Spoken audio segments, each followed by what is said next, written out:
Muy buenas tardes, don Carlos. Le agradecemos la oportunidad de conversar con usted y que nos dé esta entrevista a Noticiero Judicial a pocos días de que el Senado lo ratificara como nuevo miembro de la Corte Suprema. En primer lugar, quisiera preguntarle respecto de la situación actual. Hoy día vemos una sociedad mucho más empoderada, más consciente de sus derechos, que ya no recurre solamente a los tribunales para resolver una controversia en materia penal tradicional o en materia de familia, sino que más consciente de sus derechos va por una tutela judicial efectiva en diversos ámbitos, en diversas áreas.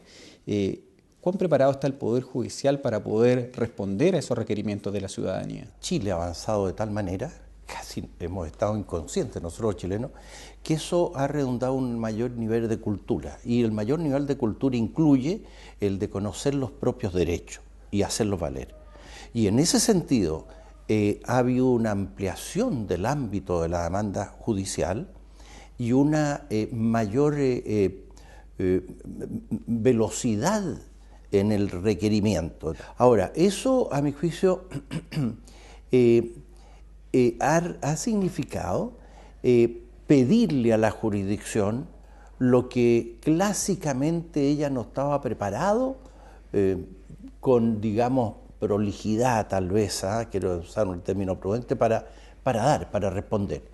Hoy día yo creo que sí, el Poder Judicial, a mi juicio, demuestra en todos sus niveles, con nuestra nueva Corte Suprema, yo enfatizo eso, no es otra la Corte Suprema de ahora, no porque vaya a llegar Carlos Cerda, por favor, ¿no? Sino que la Corte Suprema de estos últimos lustros, diría yo, son jueces mucho más comprometidos históricamente, más insertos en la sociedad, conocen las inquietudes de la población y de la comunidad en general, y yo creo entonces que está dando respuesta. Ahora, eso no quiere decir que tengamos que avanzar mucho más, sobre todo la generación mía, Alex, porque, claro, los jóvenes que ya fueron seleccionados para estudiar en la Academia Judicial, que han tenido un entrenamiento hoy día prácticamente de un año, ellos vienen de una generación, probablemente la generación post-73-90, entre otros elementos, muchos otros, ¿no?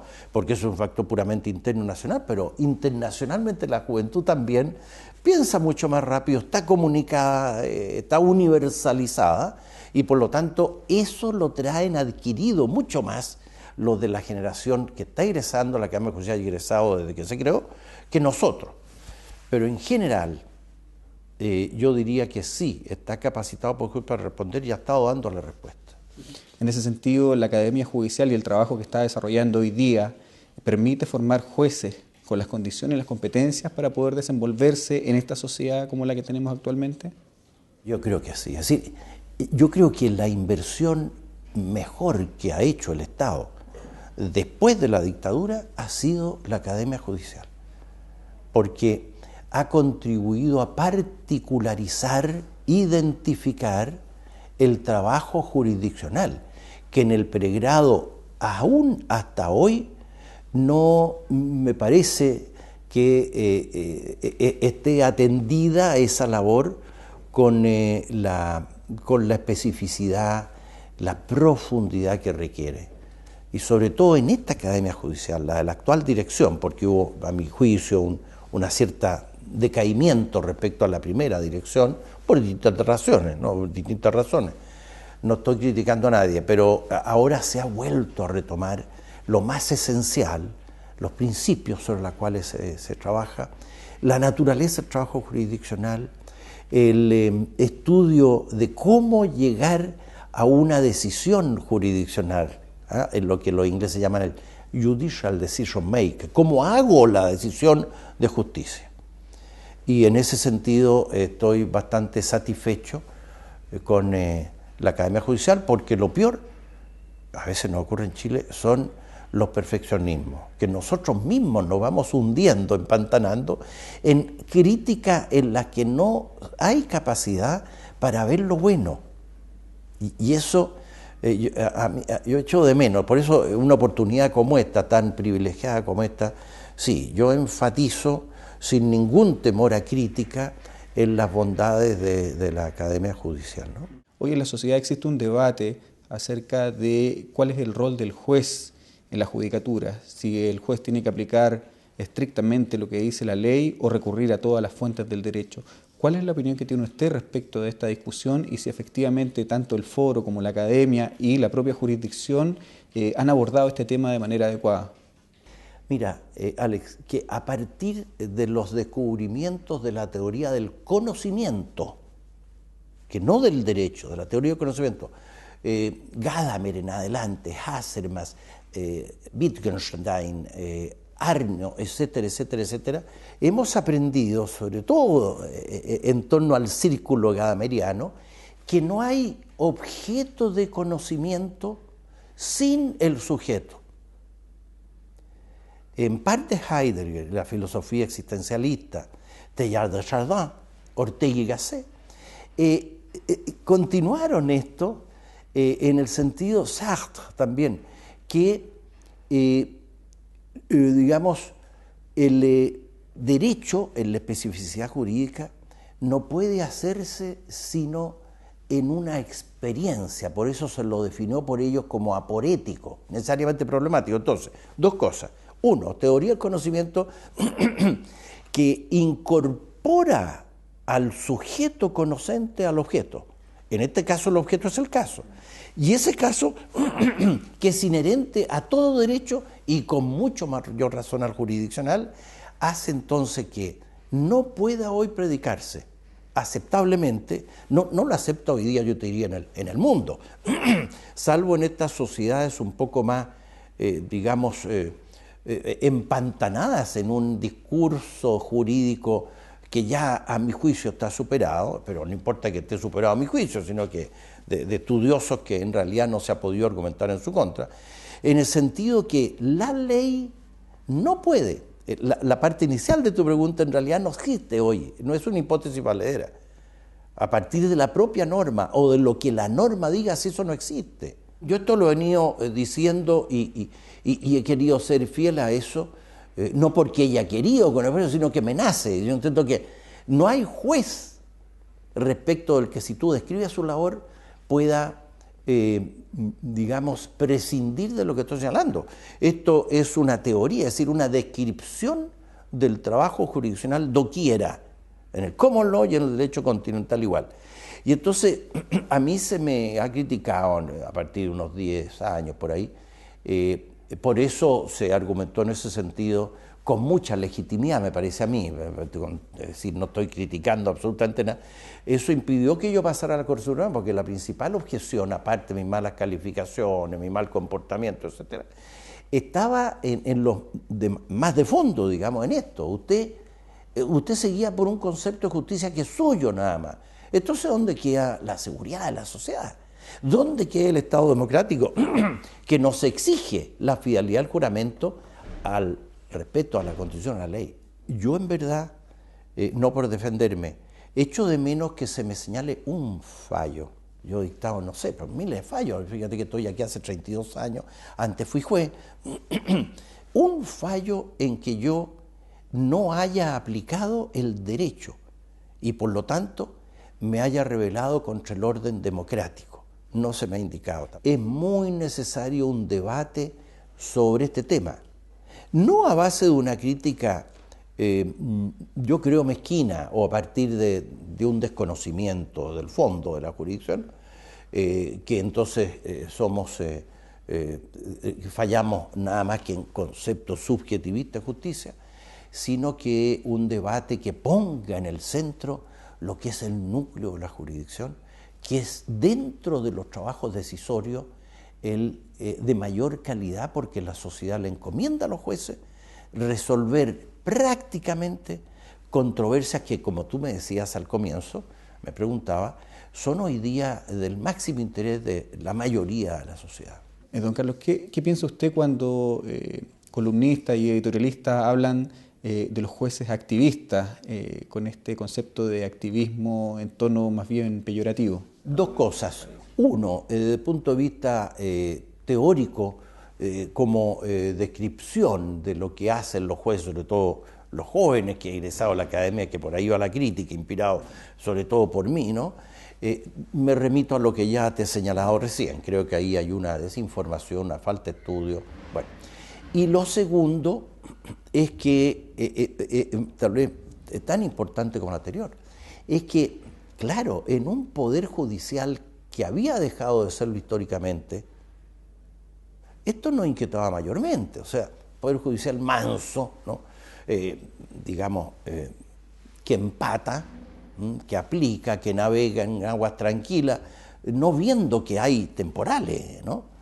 En cambio, este Poder Judicial, ahí sí que empezó a preocupar a aquellos que ya perdieron la seguridad del estatus. Y este Poder Judicial se le atreve, sobre todo las generaciones jóvenes, se le ha atrevido en cumplimiento de su deber, sin consideración a otro parámetro que lo que exige en conciencia el derecho, la Constitución, que hoy día además están influidos por un derecho internacional que nos es igualmente vinculante, ¿no? En los últimos años la Corte Suprema ha emitido una serie de declaraciones o actas en la que ha acusado tanto al Poder Ejecutivo como al Poder Legislativo de amenazas a la independencia en el trabajo de los jueces. ¿Usted cree que efectivamente hoy día se está viendo amenazada la independencia de los jueces para resolver? A ver, de frente no. O sea, categóricamente yo no tengo ningún temor, porque va de la mano esta crítica, digamos, a esta reacción social, a todo nivel, también político, respecto a lo que estamos haciendo. Y eso es propio de una democracia viva en que el judicial entonces toma su lugar y empieza a ponerle coto a aquello que le parece que va contra el derecho. De tal manera que yo no tengo ningún temor a que esa crítica pueda importar independencia. Con todo, debo advertir que hay ciertos casos en que el Estado como tal, a través de sus representantes, han declarado que el Poder Judicial se ha ingerido en lo que no le toca, no le corresponde.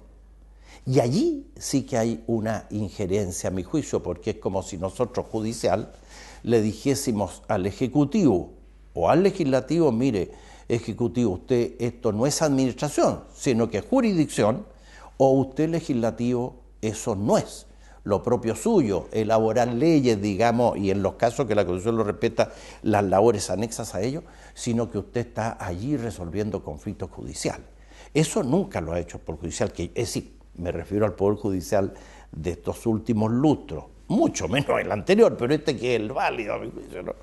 Eso no lo ha hecho, y por lo tanto entiende que ingiere en lo judicial la autoridad de otro poder, por ejemplo político, cuando pretende desconocerle al judicial sus atribuciones propias. En este, digamos, conflicto de dónde poner la línea, si como clásicamente se entendía, no en estos temas en que el Poder Judicial es llamado a controlar a la administración, ¿no? Pero hoy día, bueno, ese límite casi no existe por lo que hablábamos al comienzo, ¿no? Y a nivel interno, en el trabajo de los jueces dentro del propio Poder Judicial, ¿usted cree que se ve amenazada efectivamente la independencia de los jueces para resolver cuando, por ejemplo, la Corte Suprema tiene la labor del gobierno judicial y a su vez también tiene la labor disciplinaria de calificaciones y de revisión de las resoluciones adoptadas por los tribunales inferiores? Yo me había respondido nada más que en el ámbito de la decisión jurisdiccional, del Poder Judicial que resuelve los conflictos para los que ha sido requerido. Pero luego tú mencionas la independencia interna, me hace pensar que es la de cada juez que resuelve. Si él se planta ante el conflicto con una prescindencia de presiones, ¿no? Eso, pero me parece que por lo que tú me planteas ahora, puede que te haya entendido mal y te pido una precisión en ese caso, que tú te refieres a la independencia interna del judicial como poder, pero en factores que ya escapan a lo propiamente jurisdiccional, como por ejemplo lo disciplinario, las calificaciones. Cuando la pregunta anterior tenía que ver con efectivamente la independencia externa respecto de las presiones para resolver de una u otra forma, y en este caso tiene que ver efectivamente si dentro de la independencia interna del juez, al momento de resolver el caso, tiene presente que eventualmente esto va a significar una sanción disciplinaria. Mira, cuando uno habla de la ética, que me ha tocado hacerlo en algunos seminarios en que tú mismo has estado, Uno de los riesgos de que hablo es este, es decir, de dejar de ser juez para dejarse hacer juez por los medios. Pero en lo que es la clase media y la clase a la que se atribuye ser pensante, como si las demás no lo fuesen, ¿no? Hoy día eso está puesto en telejuicio absolutamente y en jaque desde mi punto de vista. Pero en esos sectores de la sociedad, sobre todo el pensante, como te digo que yo objeto, no me gusta usar esa expresión, pero en lo que se dice, bueno, hay una influencia monopólica de una manera de ver los temas sociales y de esa manera entonces intentar conducir la decisión.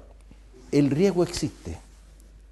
Con todo, yo creo que la generación nueva, joven, que sale de la Academia Judicial, está mucho más preparado, y lo ha demostrado, para reaccionar frente a ese tipo de intento de influencia que pudiese sacrificar la independencia de esos jueces. Hoy día yo estoy satisfecho con el coraje con que nuestros jueces de las generaciones jóvenes enfrentan el tema de la independencia. Cuando tú te sabes débil, cuando tú no crees tener la capacidad para innovar en la jurisprudencia, cuando ante la temática tan novedosa que nos llega diariamente, a la par con la velocidad del cambio histórico, bueno, te sientes apabullado y bueno, hago lo que se ha hecho siempre, o soy mansito, te diga, ahí me puedo fácilmente dejar llevar, no por maldad, sino porque por manera de ser, digamos, ¿no? Por una falta de fortaleza que es como consecuente a esa seguridad del conocimiento, me puedo dejar llevar. Pero cuando yo tengo mis claridades jurídicas y sé que la fortaleza y la templanza son dos virtudes fundamentales en este trabajo y me le atrevo, por tanto, no tengo que correr sobre aguas masivas, sino que con personalidad me planteo ante la casuística y la resuelvo sin lo que los demás, ni siquiera los superiores, me dicen que había que hacer cuando antes conocieron lo mismo. ¿Qué opinión tiene usted respecto de la declaración que suscribió el Pleno de la Corte Suprema el año pasado con motivo de la conmemoración de los 40 años del golpe militar? Mira, no puedo sino aplaudirla. Participé en la misma y protagónicamente porque, bueno, son cuestiones internas naturalmente de la Corte Suprema que yo como ministro suplente me tocó protagonizar. Si bien uno pudo haber querido más, yo creo que, habida cuenta la diferencia de visión que es natural que exista en un tema como ese, no desde el punto de vista de su omisividad o no, en eso terminó habiendo una unanimidad, sino que más bien en los énfasis, yo creo que la fórmula que se encontró para que efectivamente se pudiera efectuar esa declaración, que fue de menor intensidad que la asociación de magistrados, bueno, fue una fórmula muy bondadosa. No importa que no se haya dicho, mire, un mea culpa, yo pido perdón, no son las formas las que importan, sino el contenido. Y creo que allí está gran parte de lo que había que señalar. Usted fue propuesto hace 8 años al Senado para asumir el cargo de ministro de la Corte Suprema y finalmente no consiguió los votos necesarios para efectivamente acceder al máximo tribunal. ¿Cómo se sobrepone usted a una situación como esa, entendiendo de que a usted se le reconoce una calidad profesional, se le reconoce una calidad académica y una calidad intelectual? ¿Cómo se sobrepone usted para poder seguir adelante, sobre todo considerando que con posterioridad figuró en 5 quinquenios antes de que efectivamente lo nombraran? Gracias por tu pregunta, porque se ha generado cierta confusión en el sentido de que habría sido esa una injusticia. Ahora mismo se ha hablado mucho de injusticia histórica y que aquí se ha reparado en parte, aunque sea tarde, todo eso yo lo he escuchado y estoy consciente de eso y lo agradezco y sé que hay un sentir social probablemente muy mayoritario, que no es vanidad, sino que un sentido de realidad que a mí realmente me significa, porque uno ha seguido este camino, Alex, para ser juez del pueblo, juez de todos, sin exclusión. Y yo llevo la espina de que haya un sector de la sociedad que no reconozca en mí un servicio también a él. Yo espero, antes de poder dejar el Poder Judicial, también obtener la comprensión de ese sector. Ahora, respondiéndote directamente, yo desde que se modificó el sistema y se hizo intervenir al Senado con esta mayoría especial bastante importante, lo he apoyado y sigo apoyándolo, y también lo apoyé cuando el resultado de ese sistema fue adverso para mí. Pero yo entiendo que eso no fue sino el ejercicio democrático de una atribución que la Constitución entrega a los senadores para que en conciencia pongan en la Corte Suprema aquellos que a ellos les dan garantía de sujeción al sistema y de respeto del derecho. Por lo tanto, quienes en un tema que, como ya te he adelantado, no hay mucho discernimiento en el país, y espero que ahora lo haya cada vez más, sobre todo a raíz de mi designación y de mi intervención en la Comisión de Constitución, Legislación y Justicia, en que justamente puse el dedo en esta llaga, ¿no? Bueno, en un tema así a mí me parece totalmente comprensible que senadores, además varios de ellos no abogados, ni tendrían por qué tener la cultura jurídica más allá del sentido común, se hayan opuesto a mi designación, con razonamientos que tú puedes haber compartido o no, pero que mayoritariamente, yo quisiera decir que unánimemente, fueron razonamientos de justificación suficiente para rechazarme, así como los que tuvieron por aceptarme. Yo me acuerdo, y perdona una cosa anecdótica, la familia estaba entonces como ahora, asistieron a la sesión del Senado, yo no asistí, y después del fracaso, bueno, que había algunos hijos nueros y en los que lloraban, ¿no?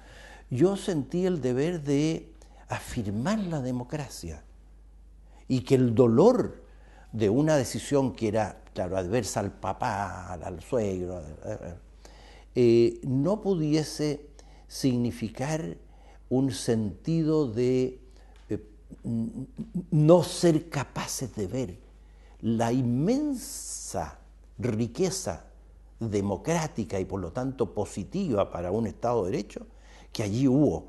Fíjate que fue la primera votación que se hizo cuando después del 2005 se había terminado la privacidad de los actos públicos, y se votó antes de la votación de los míos si la votación se hacía pública o no, y venció apenas del que se hiciera público, y durante 4 horas y media cada senador fundamentó su decisión. O sea, yo no tengo crítica que hacer a aquello. Lo último que te agregaría es que, claro, la pena de eso es que si es cierto, como yo con toda humildad creo que lo es, que hay un sector mayoritario en la sociedad que quería que yo fuera entonces ministro, la pena de esto digo que, bueno, el mismo funcionamiento de la democracia le da una respuesta a la democracia, a ver, eso lo pongo entre comillas, que puede afectarla, pero no, porque la democracia sobre todo existe para hacer respetar a las minorías. Y entonces, el que haya un sector mayoritario del pueblo que me respaldase no significa que una votación adversa a aquel al que veían como el juez adecuado para llegar a la Corte Suprema no era. Ahora, te añado una cosa más. Yo no desconozco que me tocó una labor distinta, o sea, se pudo distinguir mi comportamiento como juez durante la dictadura respecto de prácticamente la unanimidad del resto. Pero no por eso yo fui héroe, como se ha querido poner. Y a mí se me ha identificado como el juez que hizo respetar los derechos humanos durante la dictadura y punto, como si yo no hubiera resuelto nunca otras cosas, e incluso en temáticas que pudieran ser contrarias a los sectores que en mí ven un héroe. Por eso yo en eso quiero poner las cosas en su lugar, siempre con la misma humildad. Ojalá, y tal vez hoy día se han equilibrado más las cosas, tú me haces la pregunta hace 8 años atrás, estábamos más cerca de la dictadura. Ojalá, no que nos olvidemos de la violación de los derechos humanos en dictadura, y yo he sido también pionero en la designación de los ministros especialmente dedicados, por supuesto, y no habrá historia para el país ni para las generaciones que nos suceden, sino sobre la verdad que solo la puede poner en los casos en que hay requerimiento judicial el Poder Judicial, nosotros. Pero hoy en día el tema de los derechos humanos y sus violaciones es igualmente exigente para todos los sectores políticos, incluso esos sectores que masivamente han visto en mí el juez ejemplar. Así es que atención, que no nos equivoquemos. Yo igualmente seguiré entendiendo que la jurisdicción exige independencia respecto de los actos de cualquier gobierno. Entonces fueron de una dictadura que estaba identificada con un sector político de Chile que le ha costado mucho más ver en mí un juez ecuánime. Espero que lo logre yo, ¿no? Porque ellos son igualmente parte de la sociedad y no son parias ni mucho menos.